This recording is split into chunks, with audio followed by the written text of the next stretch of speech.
Hello everyone, welcome back to another video. Welcome back. This is the Open World TV.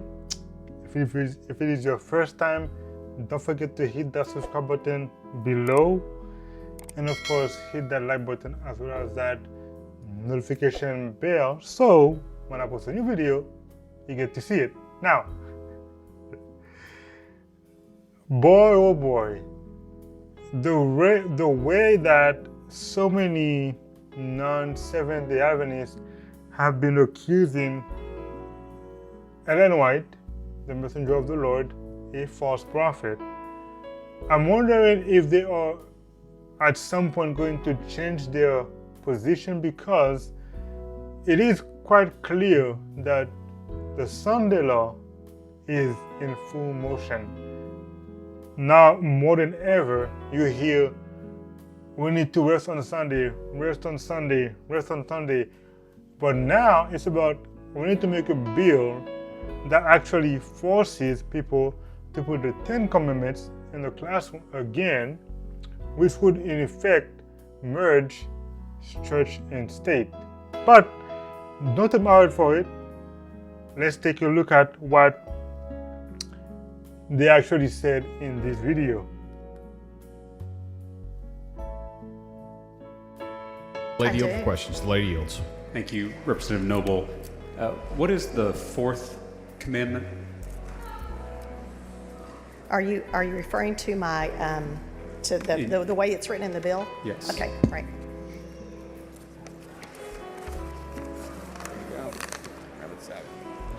Keep the Sabbath.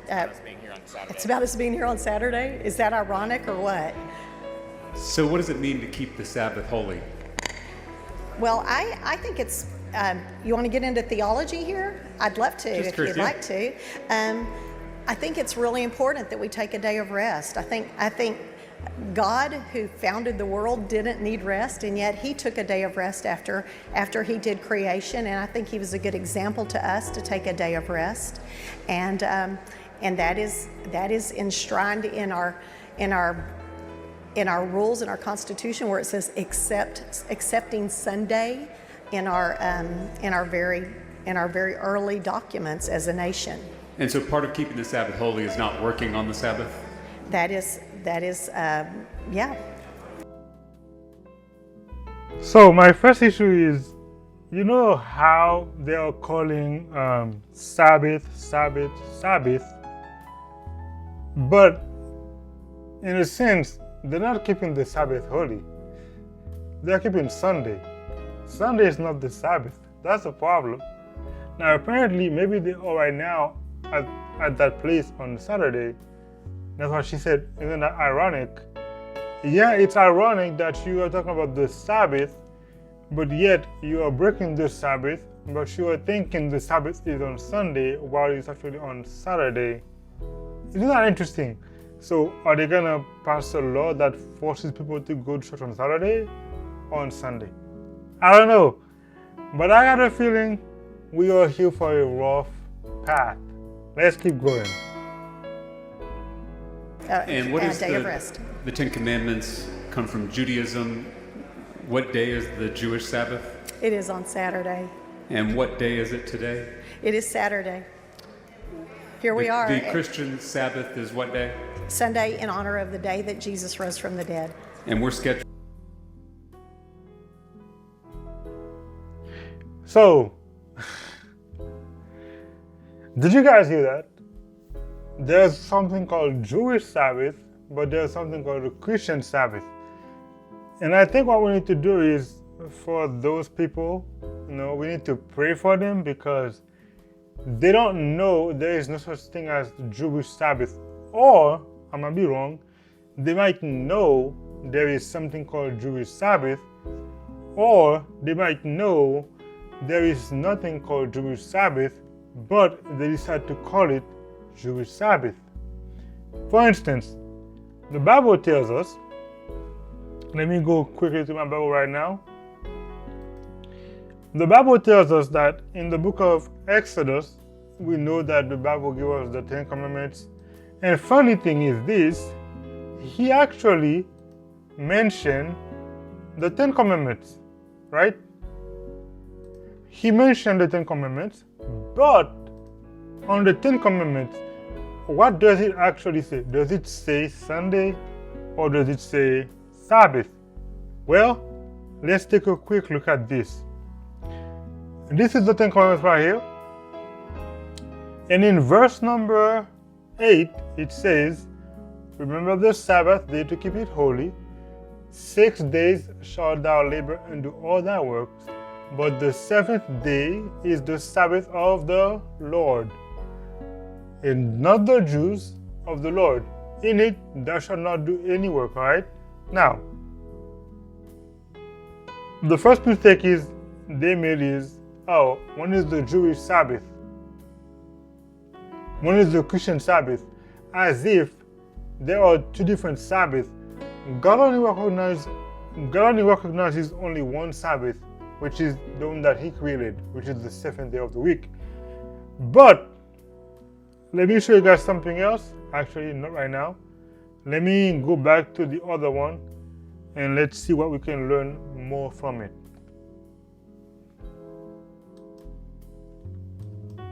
To give this bill a final vote on what day of the week? It's ironic, isn't it? Would you be willing to postpone your bill so that we're not breaking the Ten Commandments by working on the Jewish or Christian Sabbath? I love that you said that, because if we had not had your point of order the other day, we would have actually already completed that. And so, Representative Noble, you're saying that you'd rather tell people to follow the Ten Commandments than follow it yourself? I would have rather have had this bill passed the other day when it was time. And you know, that's really sad that we are under such a crunch in time now with the end of session. Our Texas forefathers only gave us 160 days to pass bills, and that's where we are in this session. We as a legislature are 140, I'm sorry, correction. We as a legislature are about to force every teacher in the state to post the Ten Commandments in their classrooms. If they are donated. Do members of the Texas legislature follow the Ten Commandments? Let me say this one thing, okay? Let me say this one thing.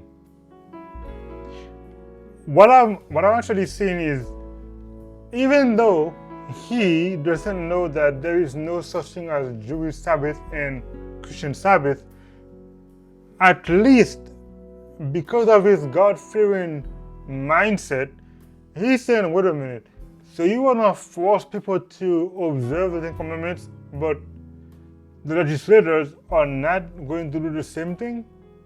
You want to force people to have it in their classroom, but it's not where we're working. And he actually is basically pointing out their hypocrisy, saying, so yeah, whether he believes there's a Jewish Sabbath or a Christian Sabbath, what he is proposing is not to have that kind of thing happen, because are you going to be against the Jewish Sabbath, or are you going to be against the Christian Sabbath? Are you going to enforce Christian Sabbath, or are you going to enforce Jewish Sabbath? And so far, even though he is wrong about the Sabbath, I think he has the right mindset and right idea about what to go for on this one. But let's keep on going. Is that about the bill? Your bill is about the Ten Commandments. Yes, I'm asking, do members of this legislature follow the Ten Commandments? So again, this bill is about honoring our historical, educational, and judicial heritage with the displaying of the Ten Commandments. The ninth commandment is, thou shalt not bear false witness. Are you aware? So here's what I'm thinking right now. If you're going to put it in the classroom and everywhere else, why is it not in the government already? If you were actually leading by example, there would be already posted behind him or in the wall the Ten Commandments, meaning you would remember to keep God's Sabbath holy. You would remember not to bear false witness. You would remember to not worship other gods. So what he's basically saying is, are you guys gonna keep the Ten Commandments? Because you want to pass a bill to force people to keep it, but are you gonna keep it? And that's dangerous. Are there any legislators who have lied about anything? bullying in the classroom. That is, there might be one coming up in a minute if you keep talking. We'll see. The seventh commandment is, "Thou shalt not commit adultery." Yes? Do you think that members of the legislature should focus more on trying to follow the Ten Commandments rather than telling others to follow them? Maybe they didn't have them posted. It is incumbent on all of us to follow God's law, and I think that we would be better off if we did. That's a great. To be honest, yes, she has a good point. It is a good thing for all of us to follow God's law, but we know that Satan also has his people, and they're not going to follow God's law. But, I think it's a more dangerous thing when you're trying to make a law out of following God's law. Because God doesn't force or push anyone to follow his law. If you love him, you will automatically follow his law. But it seems that they are more into forcing people than doing it by love. But let's continue. Segue into my next question, which is, do you think our public schools are missing God? Again, we are talking about historically what our founding fathers believed. I have a lot of quotes from our founding fathers if you want me to go there, and I would love to do that if you would like me to. Well, you just mentioned God's law, so I was just asking if you think our public schools are missing God's law. In some instances, yeah. I would not. I think that there's some amazing teachers out there that are showing an awful lot of Christian behavior and love and concern to their students. So I'm not going to paint that broad of a brush like you just did. Do you think that seeing the Ten Commandments in a classroom might make a student feel closer to God? Again, that is All right, I'm going to stop it right here. But you guys get the point. When we as Seventh-day Adventists were saying there's going to be a Sunday law, some people think we are making that up, calling us legalist, cult, and that kind of thing. But when I remembered what we talked about, especially what Ellen White said about the crisis coming, I want you guys to remember this, because it is something that we have to be looking forward to, because most likely it's gonna happen. So, if you guys know your history, in 1880, let me actually show you my screen real quick on this one. Okay, let me show you my screen so you guys can see what I am talking about. In 1880, all right, there was a movement to uphold Sunday. Make it bigger for you guys. All right. Now you guys can see, yeah, that's much better. That's what it says right here. It says, this is taken from Testimony for the Church, Volume 5, and 30 Messages, Volume 3.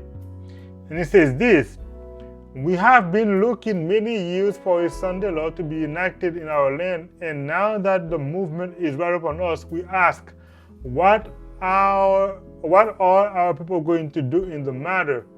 We should especially seek God for grace and power to be given His people now. God lives, and we do not believe that the time has fully come when He would have our liberties restricted. So we know the Sunday law is coming. We know it's happening, and we can see it even right now. We can see that as she is pushing for we need to bring back the commandments and all that kind of stuff.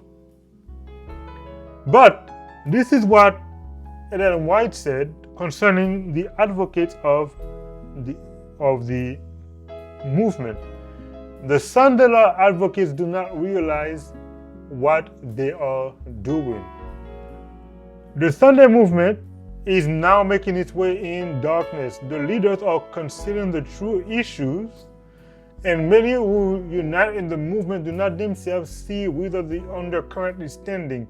They are working in blindness. They do not see that if a Protestant government sacrifices the principles that have made them a free, independent nation, and through legislations brings into the Constitution principles that will propagate papal falsehood and papal delusion, they are plunging into Roman horrors of the Dark Ages. There are many, even of those engaged in this movement of Sunday enforcement, who are blinded to the result of which will follow this action. You guys can see it. No, they do not see that they are striking directly against religious liberty. They don't see that. Because to them, what they are thinking is, oh, we need to get back to God. We need to get back to God. But they don't see that God doesn't restrict people's freedom of liberty of conscience and of religion. So, were Seventh-day Adventists a cult, or alarmist, or mere alarmist, or legalist when they were talking about there's going to be a Sunday law in the United States? I think the answer is no. Actually, we are not wrong. We've been right. We were just letting the world catch up to what God has already given us to tell the world, but the world rejected the message. And many Christians still today reject the message. But guys, let me you guys know what you guys think about this man in the video who was trying to do his best to uphold religious liberties against the oppressors. It was actually the Favorite TV. I hope to see you guys again. Until then, bye for now.